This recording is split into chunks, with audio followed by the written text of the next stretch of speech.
Pay life వారి smart money back plus plan. Next money back.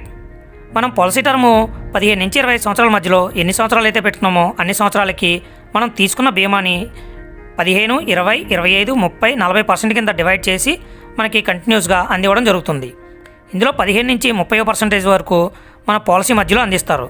లాస్ట్లో 40% మాత్రం maturity కింద మనకి బోనస్సు, టర్మినల్ బోనస్సు ఇవన్నీ కలిపి మనకి లాస్ట్లో అందివ్వడం జరుగుతుంది. Money back policy term. దీంట్లో 15 సంవత్సరాల పాలసీ టర్మ్ పెట్టుకున్న వాళ్ళకి 3 years, 6 years, 9 years, 12 years, 15 years. అదే 20 ఇయర్స్ పాలసీ టర్మ్ పెట్టుకున్న వాళ్ళకి 4 years, 8 years, 12 years, 16 years, 20 years. 20 సంవత్సరాలు పెట్టుకున్న వాళ్ళకి 5 years, 10 years, 15 years, 20 years, 25 years కింద మనం తీసుకున్న బీమా అమౌంట్ని డివైడ్ చేసి కంటిన్యూస్గా అందివ్వడం జరుగుతుంది. మనం తీసుకున్న మొత్తం మనీ బ్యాక్ వచ్చి 130% అవుతుంది.